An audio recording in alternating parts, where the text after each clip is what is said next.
In Vancouver, a city balanced between the mountains and the sea, the line between light and shadow is thin.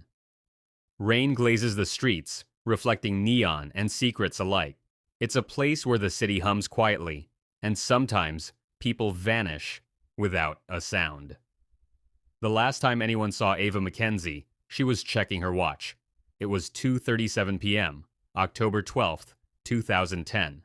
She was an Air Canada flight attendant, stationed at Vancouver International Airport, YVR. 4 hours until her connecting flight to Toronto. 4 hours that should have passed in forgettable routine. Instead, they became the beginning of a mystery that haunted the city for nearly a decade. Security footage showed her walking through the staff corridor in Terminal 2. Uniform pressed, hair tied neatly, her badge glinting under fluorescent lights. Colleagues later described her as methodical, unshakably kind, the type who checked seatbelts twice. There was nothing remarkable about that afternoon, until she was gone. At 2:52 p.m., cameras caught her heading down the hallway toward the employee parking structure. She carried nothing. Her purse, bag, and jacket all remained in her locker, untouched. At 3:04 p.m., she vanished into a camera blind spot near a maintenance tunnel that ran beneath the tarmac, and she never came out. Her silver Corolla never moved from its spot. Her phone pinged one last time, near the Fraser River, before going dark. When Ava failed to report for the 6:15 flight to Toronto, her crew waited. They called. They searched. Nothing. By sunset, her name echoed through the PA system. By nightfall, the Vancouver Police Major Crimes Unit had taken over. Detective Elias Grant had been with VPD for 20 years. Sharp-eyed, patient, but tired. He arrived at YVR around midnight, rain misting the tarmac. "You don't vanish in an airport," he muttered, scanning the walls of monitors showing grainy security footage. Not without help. They reviewed every angle, every timestamp, every reflection. But between camera 16 and camera 17, there was a 3-minute gap, caused by a system update that had frozen recording across one hallway. Ava's final movements ended in that frozen silence. The investigation unfolded like a storm with no center. Dozens of employees interviewed, luggage searched, maintenance logs reviewed, but no blood, no struggle, no trace. Her boyfriend, Ryan Cole, flew in from Calgary that night.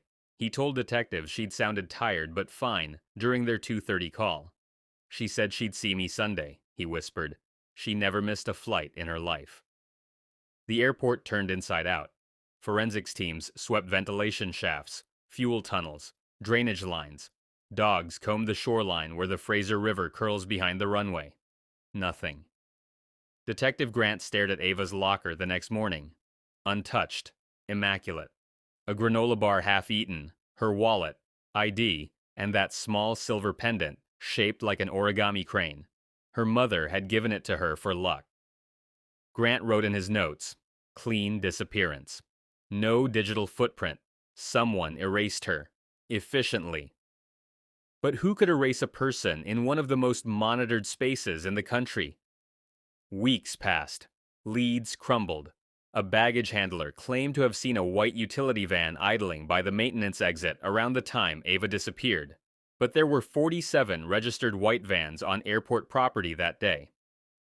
None raised alarms.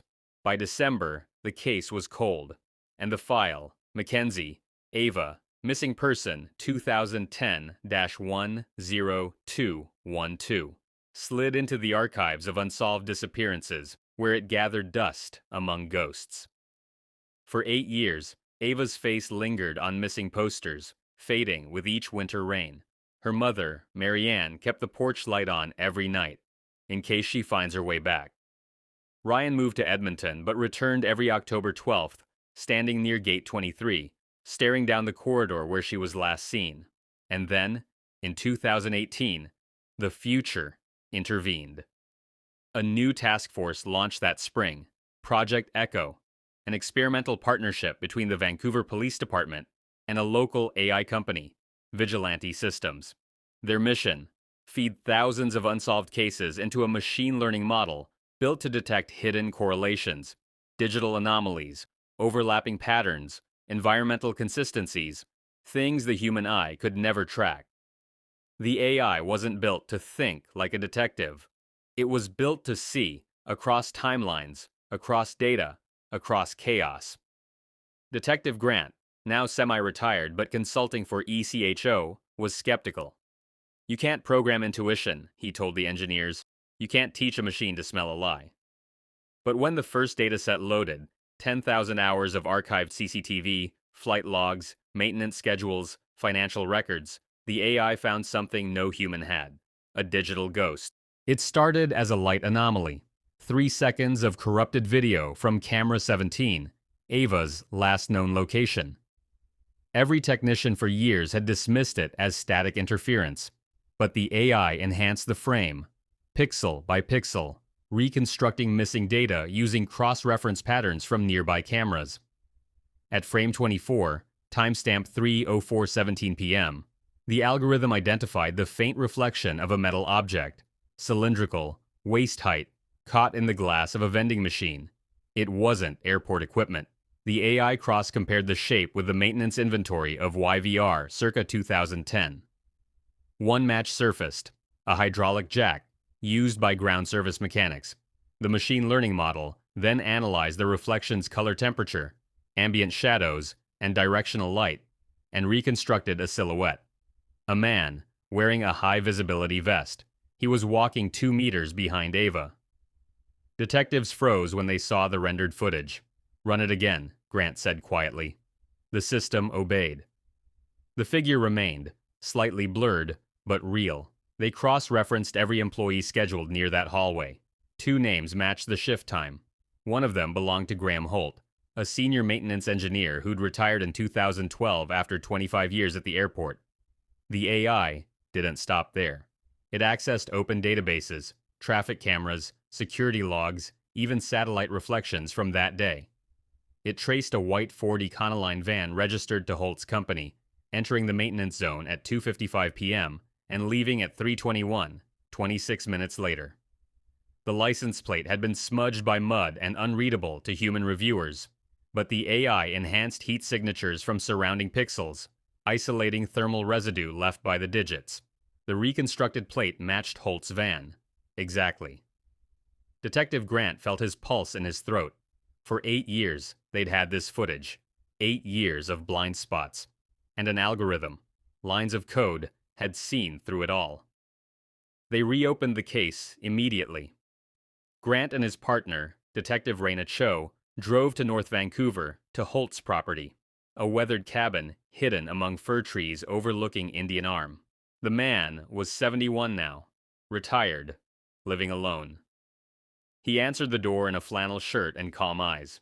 "Detectives," he said softly. "I was wondering when you'd come back." Inside, the house smelled of dust and oil. Tools hung neatly along one wall. A framed photo of YVR's maintenance crew, 2009, sat on the mantel. Ava stood in the background, smiling, unaware of the man 2 rows behind her. The AI's reconstruction was only the beginning. Vigilantes analysts fed new data into the system: property records, bank transactions, satellite imagery from 2010 through 2018. The algorithm flagged an anomaly. 3 months after Ava's disappearance, Holt had purchased a parcel of land in Richmond, an old warehouse near the Fraser River. Payment was in cash. The site had been inactive since 2012. No utilities, no leases, no recorded visitors. The AI's geospatial model cross-referenced thermal maps from the Canadian Centre for Remote Sensing, government archives accessible via open data. The heat patterns beneath the warehouse floor showed irregular subsurface density, a void, rectangular, roughly human length. Grant exhaled. "You're telling me a computer just found a grave?" "Not just found," said the AI specialist. "It predicted one." Police moved in quietly. They sealed the warehouse, set up lights, and ground-penetrating radar. Within minutes, the screen lit up with a familiar shape: skeletal remains, curled beneath a thin layer of concrete. Her uniform badge still gleamed faintly beneath dust and time. The silver origami crane necklace lay near her collarbone. Ava McKenzie had finally been found. Detective Cho stepped back, tears welling, despite the years of emotional armor. 8 years, she whispered. 8 years under our feet. Grant's jaw tightened. And it took a machine to see her. The autopsy confirmed it. Blunt force trauma to the head. Single strike. Consistent with a hydraulic tool. AI forensics analysis of recovered microfibers traced matching chemical signatures to a maintenance coverall brand, exclusive to YVR staff in 2010. One batch had been issued to 6 people. One of them, Graham Holt. But the AI wasn't done. It continued digging, searching the unstructured data of human lives. Email fragments, archived maintenance logs, obsolete file backups from airport servers. It found a deleted message dated October 9th, 2010, 3 days before Ava vanished. Sent from Holt's terminal to an internal YVR maintenance group. Camera 17 glitch persists. Recommend manual reset post-update. I'll handle it. That was the same camera that went dark for 3 minutes. He hadn't just been near the blind spot. He'd created it. Detectives returned to Holt's cabin the next morning with a warrant. Grant looked around the workshop, the faint smell of metal, cutting oil lingering. You worked with her, didn't you? He asked. Holt stared past him, hands folded. She was kind. Always said hello. I didn't mean for it to happen like that. The words chilled the air. He confessed, quietly, almost clinically. He'd admired Ava from afar, convinced himself she felt the same. When she rejected him that day, his temper had cracked. He struck her once, panicked, and used his maintenance clearance to move her body in the white van. His plan had been simple: bury her where no one would ever look, and no one did. Not until now. As news broke, Vancouver reeled. Reporters swarmed the courthouse. AI cracks decade-old disappearance, headlines read. Algorithm solves cold case the police couldn't. For Ava McKenzie, it was closure wrapped in sorrow. She stood at the press conference, voice trembling. It wasn't a detective who found my daughter, she said. It was a computer. But if that's what it took, then thank God for it. Detective Grant didn't speak to reporters. He simply watched the city lights shimmer over the harbor that night and wondered what it meant when machines could see truth better than people. He wrote one final line in his notebook before turning it in. Case closed, by an intelligence that never sleeps. The AI was powered down after the arrest, but inside its code, fragments of Ava's story remained. Data clusters, neural memories, the digital echo of a woman once lost in time. And somewhere, in the silent circuitry of Vancouver's newest detective, her reflection still lived on.